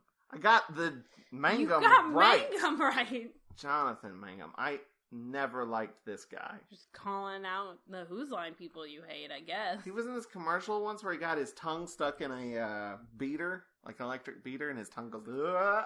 He also was on that, like... when Wayne Brady... And you hate him because of that? No, because he's not funny. Wayne Brady had, like, the spinoff, or not the spinoff, but he had his own show where he did, like, improv and stuff, and he was, like, on it. Oh, yeah. He was never good. Oh. I'm sorry, but he wasn't. Maybe he's a very nice guy. Would you like to call out any more improv people? Honestly, I think Wayne Brady's a little overrated. Ouch! All right, we have to move on. He's just the singing one, That takes talent. Every time they do a singing one every episode, and I'm like, ugh. I don't know. It got like very boring to me. I have some controversial Whose Line opinions. So can we maybe get back to Doctor Who before you really offend some people? Yeah, I know. I mean, I like them all. I like all of them, but I like some of them less than others. I feel like Whose Line got worse when they got more focused on, like, having to have a singing thing every episode. I think Wayne Brady's fine when but I don't feel like they have to make him sing every episode. But they got that piano player they gotta pay. You can't just sit there the whole episode and like, I didn't do shit. But that's what Hoedown's for. Hoedown's fine. Hoedown's always fine. But really, you could just probably pre-record that. You wouldn't need a live piano player. Do you have any more opinions about a Sorry. CW show that went off the air? Hey, that was on ABC Family It aired on... before. Yeah, but it aired on CW, and I know because I processed the promos for it. I used to watch all the BBC ones back in the day on Comedy Central. We have spent way too much time talking about Whose Line Is It Anyway. We have got to get back to Doctor Who. We simply have to get back. Please. Sorry. Greg Proops, though? I love him. Greg Proops, that's who he's the one, he's got good shirts. Good. Oh, yeah, I know Greg Proops. I've confused the two of them in my head. I thought you were also talking about the guy that does a lot of stuff with Dan Harmon. I can't remember his name for the life of me. Listen! Yeah? I'm sorry, we've got to get back to Doctor Who. Please stop Googling Harmontown, please. Wait, but who's the guy that does the stuff with Dan Harmon? Who's the guy that does this guy? Jeff? It's Jeff. I know it's Jeff. Jeff Davis. All right. I feel better now. I always thought he had cool hair. We've been talking about Whose Line for the past 20 minutes. I don't... You know, he was on another show that was an improv-based show, but it was a sitcom. No. And I think Tim Conway was probably on it. Anyway, there's like a sitcom mix No! with Whose Line. Okay. Okay, so they woke Deacon up. That's how we got here. Jesus Christ! Eris gets in a wood cage for some reason, and he talks about how great he is. And everyone applauds how great he is. It's not a wood cage, because we have to eat... This is one of the better things that happens in this whole serial. It's a mech. Is it? Yeah. You didn't I didn't figure catch that out. No. Yeah, no, they build a mech, and he's like, I have a mech too now, but it's just shitty and made out of wood. And so he's like, I'm gonna win, they have a mech, I have a mech. And so, like, the mech shows up, and, like, just the whole wooden mech, because it is just a wood cage. And when we say wood, we mean, like, bamboo branches. Poles? Yeah. Sorry, something got caught in my throat. Bamboo poles, not pulls. Bambooples? Bambooples. You know. I've been bambooples. It's made entirely out of bambooples. And leaves and shit. It's all very brown and green. But yeah, the real mech comes in and just knocks the whole thing over.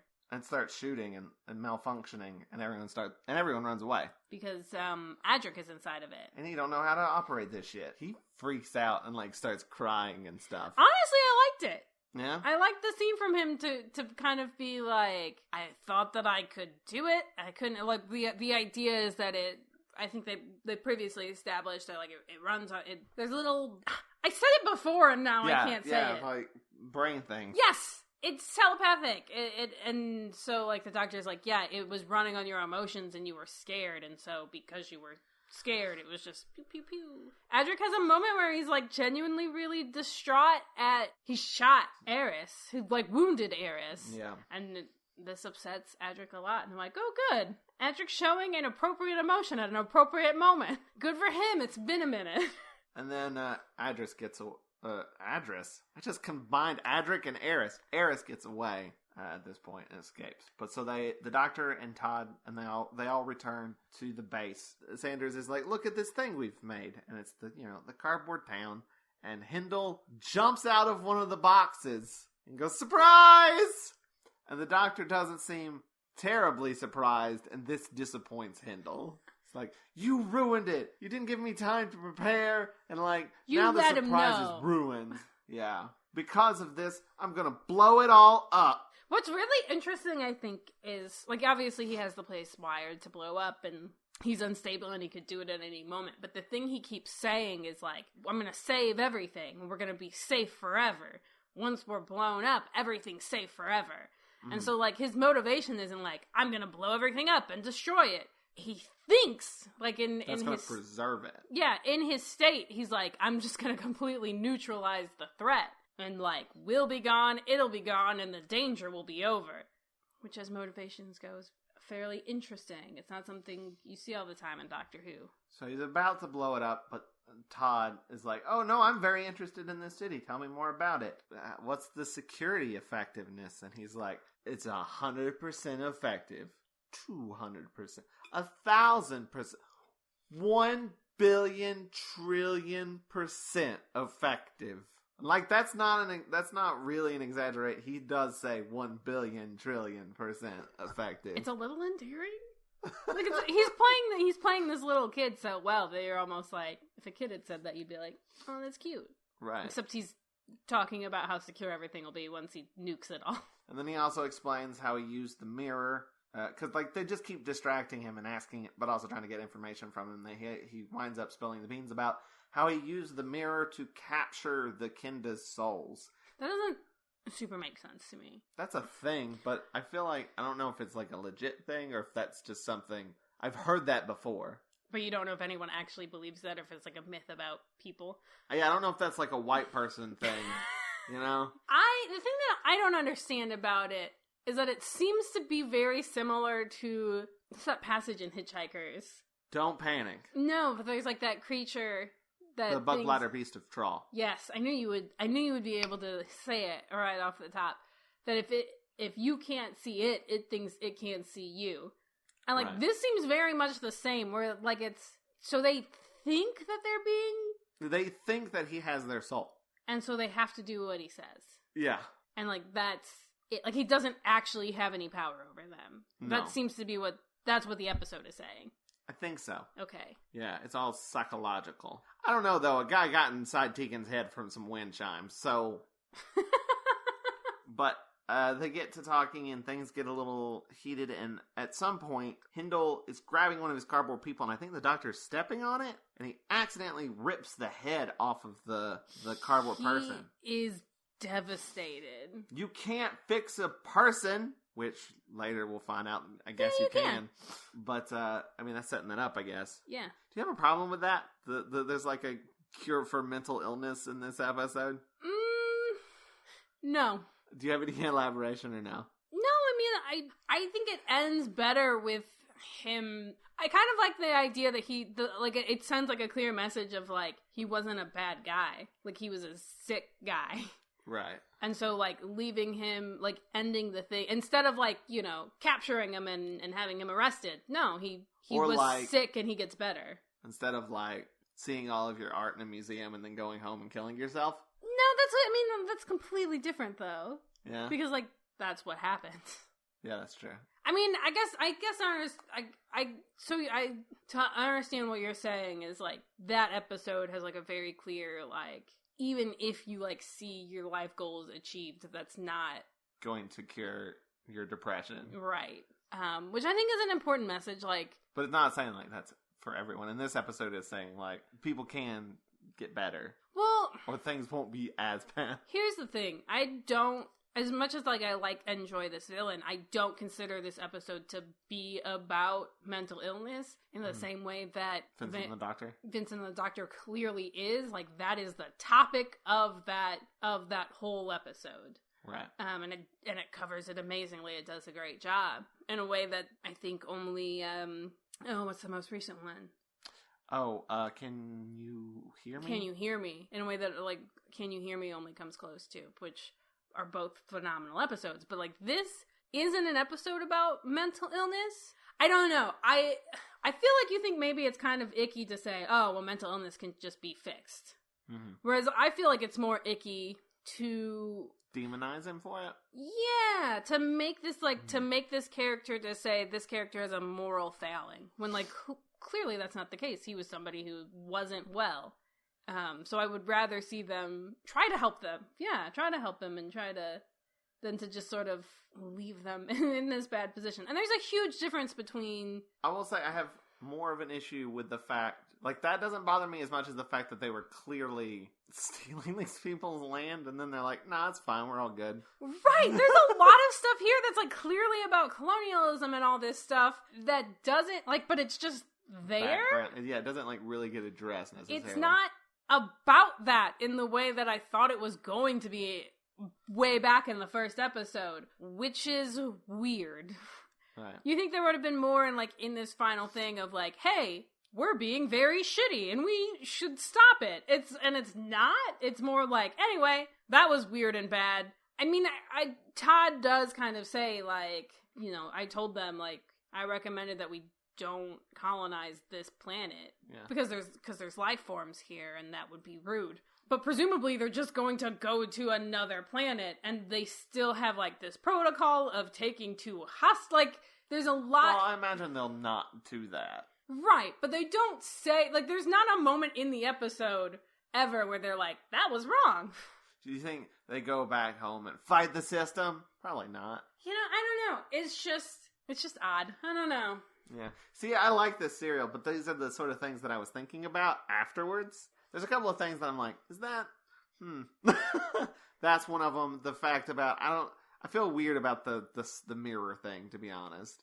It feels gross to me. I don't know if it is, but it feels gross. You know what I mean? And there's like a handful of things like that where I'm like, I don't know how well handled this is. There is like a moment where they're like, yeah, they think that because they're primitive people, that kind of thing. Yeah. Yeah. We keep going on these like long sidebars, and now I'm completely lost. So yeah, he ripped the head off. He's going for the button, and the doctor and Hindle are like fighting over trying to get the button to blow everything up. And they wind up breaking the mirror, I think, and then that frees the Kinda, I guess. He's about to press the button, Hindle is, and Todd tricks him into swapping out for the box, Karuna's box. Because she's like, you'll never know what's in the box or whatever, and it's real great, it's real cool. And they switch, he opens the box and glows, the power drains. And because he's already mad, instead of making him mad, it fixes him.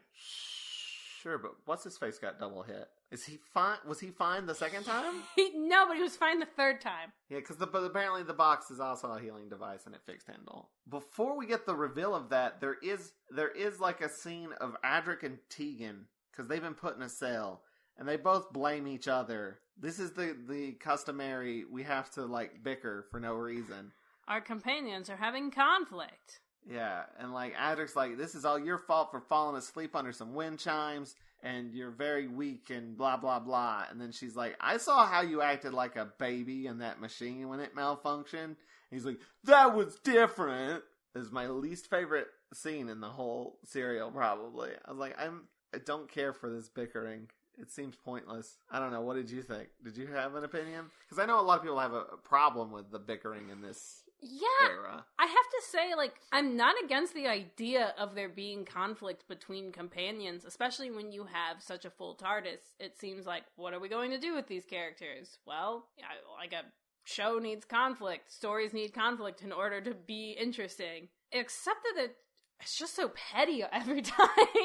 It feels so forced to me, you know? Like, it doesn't feel natural. Yeah. And it could be that, you know, we've come off, like, a long line of companions who seem to get along fairly decently, except with the Doctor sometimes. Yeah, like I said, it's not a bad idea. I haven't seen it executed in a way that doesn't seem annoying to me. But, yes, all the bombs are deactivated, and that's it. Everything's fine. Oh, wait, we got Eris to take care of. So the Doctor's like, hey, can you give me a bunch of mirrors? I'm going to make evil look at itself. Because that's its only weakness. Which is, honestly, it's just bonkers. What does that mean? I don't know. Even Tegan's like, what the fuck does that mean? I think that's verbatim. I think that's a line in the script. She actually says something akin to that, and it's like, she actually gives a really good line reading for it. I think the Doctor's like, do you understand? And then, like, leaves, and she's like, no! Yeah, that's it. They lead Eris into this mirror trap, which is they've set mirrors up in a circle, and all the mirrors are facing each other, so you get that cool, like, never-ending reflection thing. And then we realized that we were watching a special edition. A special edition. And guess what? I did not care for it on 2 levels. Joe doesn't care for snakes. When we go for walks, and we go... Is that a stick? We go hiking quite a bit. And he will stop literally every 5 minutes and be like, is that a snake? Is that a snake or is that a stick? And normally we're like walking around like our block. It's always a stick. One time we were walking in the battlefield and it was a fucking snake. It was a snake. It rolled and I got out of there. One time it was a snake, and now I'll never get you to ever stop asking again, because one time it was a snake. I've seen snakes before. When I lived in my childhood home in Alabama, we used to get snakes. I've seen multiple snakes. You said you used to get snakes, like, in the bathroom, right? No. I swear there you was were... somebody Oh, okay. down the road who did. Every time when you're like, is that a snake? And I'm like, it's not a snake. But if I was, like, taking a shit and all of a sudden there was a snake, and I was, like, 5, I would be afraid of snakes for the rest of my life. That's all I'm saying. I would give you. I've personally seen at least 3 snakes that I can remember off the top of my head in our yard. One at our front porch, one at the mailbox, and one in the backyard, and I walked right past it and didn't even notice it. Was it what's the dangerous snake here? I think rattlesnakes, Copperheads. Yeah, I don't know. I don't know the difference. I'm gonna run from all of them. Well, you know what a rattlesnake looks like. Yes. They got the rattle. Can we talk about the snake in the episode? Are you just thinking about snakes right now? Yeah, I don't like it. You thinking about them? Snakes alive! Are you thinking about snakes just slithering all around? In this new edition, they have. Are you thinking about what it would be like if a snake were touching you right now? Stop it. So, in this new edition, they've put a CGI snake in, and it's very realistic. Like, it's good. It's good CGI. It's good CGI, but you see it and you're like, that's not right.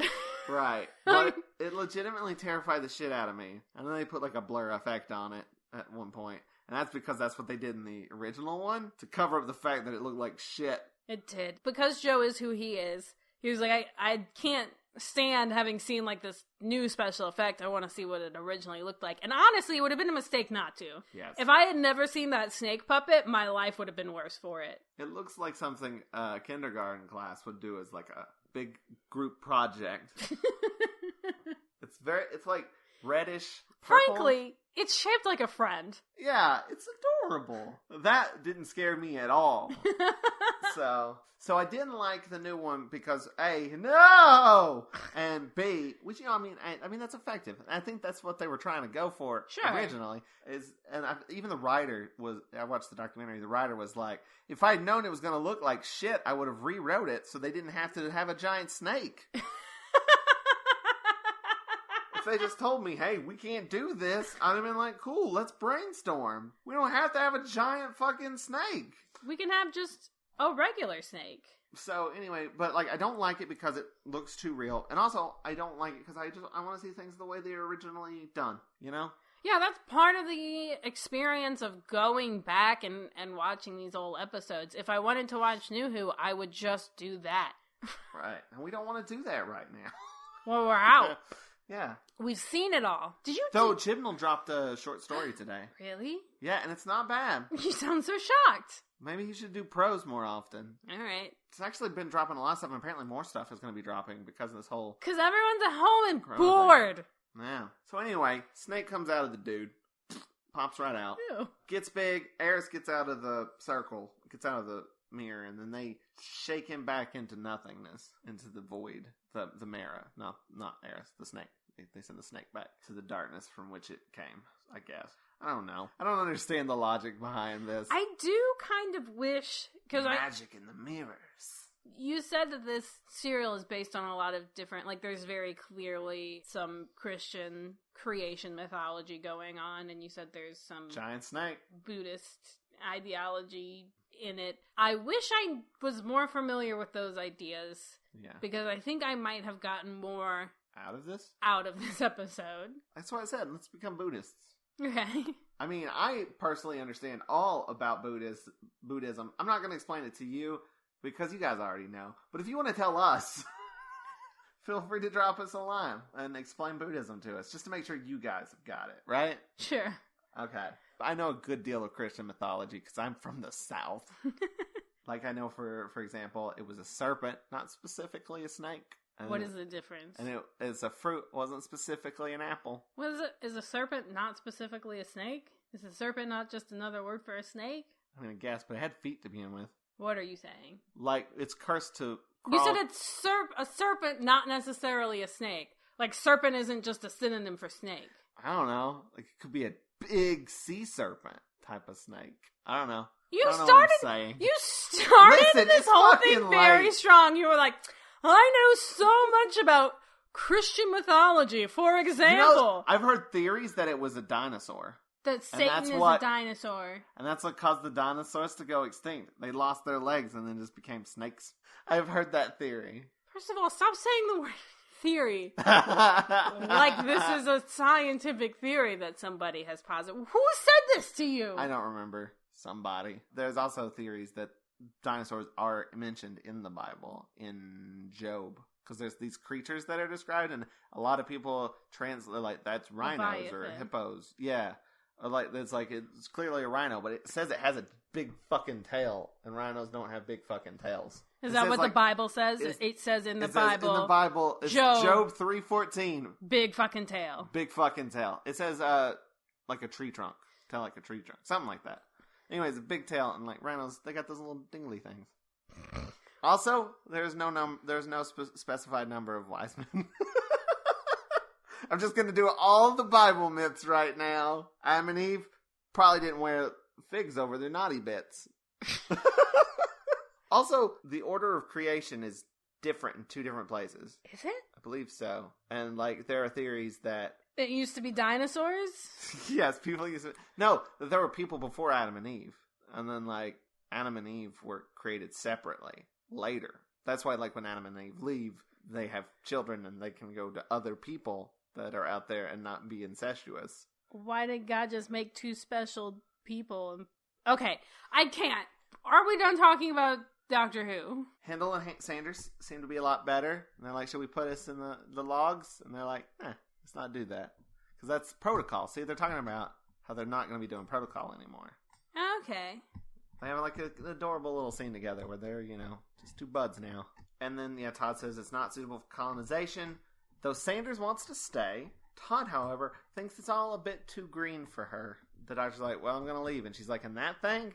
And he's like, yeah. And she's like, that shit looks ridiculous. And he's like, yep. And then they go to the TARDIS, and Nyssa pops out and goes, I'm better! And they're like, who are you? Oh, Nyssa, yeah, cool. I forgot about you. And they all get in the TARDIS, and the doctor hangs out at the door and goes, paradise is a little too green for me as well. And that's the end of the episode. All right, we did it. That's the end of Kinda. We're going to take a quick break, and we'll be back for final thoughts. Oh. We are the Cigar Nerds Podcast. Do you like cigars? Great! We review cigars while talking about movies, TV shows, science, and pop culture news. What? You don't like cigars? Great! Because we also talk about science, movies, TV shows, and whatever's going on in the news. It's what we do. We smoke cigars, and we know things. Find us on CigarNerdPodcast.com. We're also on the ESO Network. And we're back! Toni, do you know what time it is? Time for you to stop doing that bit. Okay. Also, it is time for final thoughts. Final thoughts. This one was definitely like, what are you doing? Sleeping. I'm taking a nap. This one was definitely like a fun watch. It does weird shit, which I always super appreciate. They definitely like learn some new video tricks because they're throwing a lot of them in there. Of like, oh, you know what? This would make it look weird. And there's a lot of abstract ideas in this one, which is something I always enjoy. I do wish that I was familiar with sort of the ideas and mythology it was pulling from. I feel like maybe I didn't get as much out of it because I didn't. So I would argue it felt a little more strange and weird because I didn't know what it was about. You know what I mean? Sure, yeah. I mean, and they definitely, like, that whole scene where Tegan is in, like, the void space. All the dialogue is very surreal, and it's great. And her acting when she's being this other person is great. Yeah, I enjoyed this one for being weird. I really liked the villain. I liked the idea of them and the way that they were... I think sometimes... you can do harm without intending to, and you don't see that type of villain all the time, if that makes sense. I mean, there's probably some stuff to break down there about mental illness and portraying mentally ill people is dangerous that I don't really have the will to go into right now. I don't know. I'm always very terrified of the idea of accidentally causing harm. Causing harm because you are taking actions that you are unaware of. That is like a big fear of mine. And so like this serial kind of touches on that a little bit, I think. Yeah, I don't know. It was weird. It did weird things. It very specifically went out of its way to say, I'll take that idea and that idea and that idea and just sort of mix them all up together and into this new weird thing and just explore a bunch of things. That being said, I wish it had been, I don't know. It feels odd to say, like, I want there to have been, like, a very special lesson. I hate to, like, sit here and be like, it needs to be more on the nose about what it's about. But it does just kind of feel like a big mixing of ideas without ever actually, like, being necessarily about any one of those ideas. And like I said, that might be on me. That might be on my lack of understanding of specific things more so than a failing of the writing. But that's my takeaway from it. Yeah, I overall enjoyed it. I enjoy it anytime Doctor Who is weird and doing strange things. And like, I also like that it starts off weird, but it eventually explains pretty much everything. I'm still not entirely certain what the clock thing is all about, but I understood what it was all about by the end of it, and I kind of like enjoying that, like, slowly unraveling, like, and then this is what this is about, and this is what this is about. I do have some minor issues here and there. Now that I think about it, we have two villains in this, the Mara and Hindle, and they're really unconnected. Like, they don't influence each other or interact with each other ever. The Mara is, like, threatening to go attack the base, but he never does. I don't know. I feel like maybe that could have been, like, tied in together a little bit better. Like, have him be part of the resolution with Hindle, rather than fixing Hindle and then, like, oh no, we still got to take care of Eris. Mm-hmm. And then you could probably bypass the whole snake thing. Though the snake thing is, like, memorable, so I don't mind the giant snake thing. Everybody else appears to. There's some other little minor quibbles that I've already mentioned about, like, but that's just, it's more like, I don't know enough about these things to say one way or another. But I enjoyed the acting a lot. Like, the side characters are great, like Hindle and Sanders and Todd, the Kinda and Panna and Karuna. All of the side characters are really, really good. In fact, they might be better than the main cast. That's one thing. The companions get sidelined in this. As does the Doctor a little bit. He doesn't do much. He's just kind of there, and then at the end he's like, oh, hey, let's do some mirrors. But, like, Nissa's asleep, Tegan's asleep, and Adric is there. So, like, I don't know. Felt like this kind of didn't feel like a Doctor Who serial almost. But it was good. So, yeah, I liked it. I just said, like, here's some things I didn't like. And I liked it. But yeah, it was very good. Kind of good. So before we go, anything you would like to plug? So my show is still on demand. You can watch it at any time. It would make for some pretty good watching if you're stuck at home. You can watch it on demand on your Roku on the Heartland Network channel. It's called The Unseen World, by the way. Yep, the show is called The Unseen World.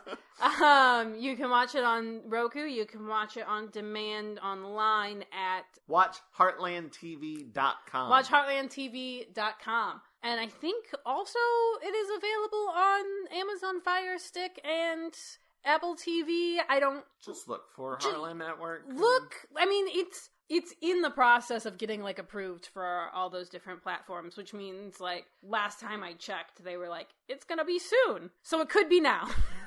If you have a Fire Stick or if you have Apple TV or any other kind of device like that, look for the Heartland Network. Watch The Unseen World. It's great. I mean, like, it's a travel series, so see some interesting locations and imagine... That you can't see because you're stuck in your living room. That are basically all closed now. So imagine what they watch and find out what they were like back when they were open. And then go there when... Yeah, and then when quarantine is over, you can just start making a list of all these places you want to visit. I'm editing season 2 right now. Joe said it was really good, and I trust him. I would also like to plug Road Trippy, Did you miss your chance to get in on the Kickstarter? Well, guess what? The ebook's on Amazon now. So go to Amazon.com or wherever you are at, and you can look up Road Trippy by J. Bartholomew Hivemund. It's pronounced Hivemund, but it's spelled Hive Mind. So J. Bartholomew Hive Mind. Road Trippy. Check it out. It's a good book. It's got murder zebras and paper clips. So, and if you like this episode of the podcast, you can check out more on Watch-A-Rassilon.com. And be sure to rate and comment on our iTunes, because it does iTunes magic. The more you rate and comment on it, the more iTunes decides to show us to other people, and the more it shows us to other people, presumably the more people listen. I don't know if that part actually checks out, but please do it. And if you'd like to help us out even more, go to watcherassilon.com/support, and there you'll find a link to our Patreon page, which you can also just get to by going to patreon.com/watchathon. And there you can donate a monthly amount to get all kinds of rewards, like day early episodes, uncut video of the podcast records, bonus episodes about New Who and old weird comics, and live streams where we watch the episodes with you guys. Also on our support page is a link to our Amazon wish list, where you can sponsor an episode of the podcast by purchasing the corresponding serial on DVD or Blu-ray for us.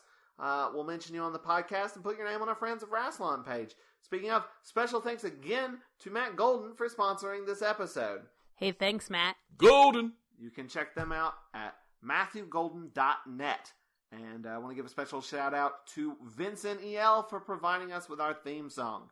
Thanks, Vince. You can check them out at soundcloud.com/VincentEL. Or is it VincentEL.bandcamp.com? I don't know, just find them. Go to Bandcamp, search Vincent E.L.